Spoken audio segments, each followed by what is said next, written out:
இனிமே கண்ணை மூடிட்டு கடலை எண்ணெய் வாங்கலாம். ஏன்னா மந்த்ரா கடலை எண்ணெய் இதயத்தின் தயாரிப்பு. வறுக்க பொரிக்க ஏன் எல்லா சமையலுக்கும் மந்த்ரா தான். மந்த்ரா கடலை எண்ணெய், அபார ருசி, ஆரோக்கியமான உடல் நலம்.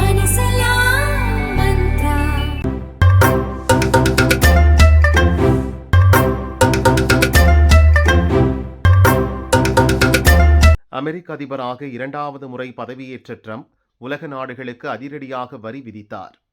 அமெரிக்காவுடன் பரஸ்பர வர்த்தக ஒப்பந்தம் செய்தால்தான் வரியை குறைப்பேன் என்று அதிரடி காட்டினார்.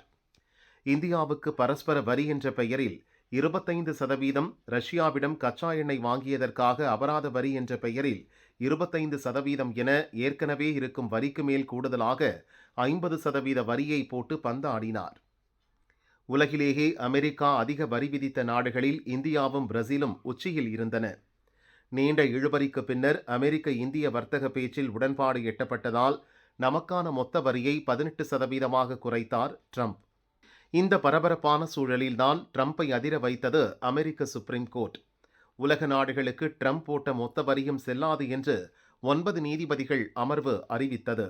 அமெரிக்க பார்லிமெண்டான காங்கிரசின் அனுமதி இல்லாமல் அந்த நாட்டின் சர்வதேச அவசர பொருளாதார சட்டத்தை பயன்படுத்திதான் ட்ரம்ப் வரி போட்டிருந்தார். அந்த சட்டத்தின் கீழ் வரி விதிக்க அதிபருக்கு உரிமை இல்லை. ஏற்கனவே போட்ட வரி செல்லாது என்று சுப்ரீம் கோர்ட் உத்தரவிட்டது.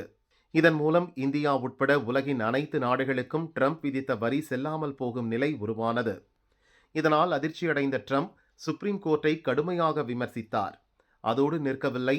தீர்ப்பு வந்த சில மணி நேரத்திலேயே நயவஞ்சகமாக வேறு சட்டத்தை பயன்படுத்தி உலக நாடுகளுக்கு தலா 10% வரி போட்டார் ட்ரம்ப்.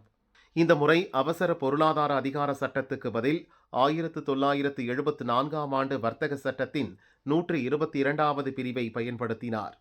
இந்தியா உட்பட உலகின் அனைத்து நாடுகளுக்கும் இந்த வரி பொருந்தும். அடுத்த 5 மாதங்களுக்கு வரி அமலில் இருக்கும் என்று ட்ரம்ப் அறிவித்தார். இதனால் சர்வதேச அளவில் மீண்டும் வர்த்தக பதற்றம் தொற்றியது. உலக நாடுகள் அதிர்ச்சியும் குழப்பமும் அடைந்தன. இதிலிருந்து மீள்வதற்குள் இப்போது மேலும் 5% வரி விதிப்பதாக அடாவடி காட்டியுள்ளார் ட்ரம்ப். இந்த வரியையும் புதிய சட்டத்தை பயன்படுத்தியே விதித்துள்ளார். இதன் மூலம் இந்தியா உட்பட அனைத்து நாடுகளுக்கும் புதிதாக விதித்த 15% வரி அமலுக்கு வந்துவிட்டது. இப்போது முதல் அடுத்த 5 மாதங்களுக்கு இந்த வரி அமலில் இருக்கும். சுப்ரீம் கோர்ட் விதித்த முட்டாள்தனமான தீர்ப்பை படித்த பிறகு இந்த நடவடிக்கை எடுக்கப்பட்டுள்ளது. 5 மாதம் முடிந்த பிறகு மீண்டும் வரி விதிப்பது குறித்து முடிவு செய்வோம் என்று ட்ரம்ப் கூறினார். சுப்ரீம் கோர்ட் தலையீட்டால் ட்ரம்புக்கு கடும் சிக்கல் ஏற்பட்டுள்ளது. காரணம், அவர் உலக நாடுகளுக்கு சகட்டு மேனிக்கு வரி போட்டியிருந்தார். அதற்காக அவர் பயன்படுத்திய சட்டத்தை தான் சுப்ரீம் கோர்ட் கேள்விக்குள்ளாக்கியது. அதில் வரியே போட முடியாது என்றது. எனவே 1974 வர்த்தக சட்டத்தின் 122வது பிரிவை ட்ரம்ப் இப்போது கையில் எடுத்தார். ஆனால் இந்த சட்டத்தின் கீழ் ஒரு நாட்டுக்கு ட்ரம்பால் அதிகபட்சமே 15% வரிதான் விதிக்க முடியும். அதுவும் தற்காலிக வரி மட்டுமே. 5 மாதங்கள் மட்டுமே அவை அமலில் இருக்கும். எனவேதான் 5 மாதம் கழித்து மீண்டும் வரி விதிப்போம் என்று ட்ரம்ப் கூறியுள்ளார்.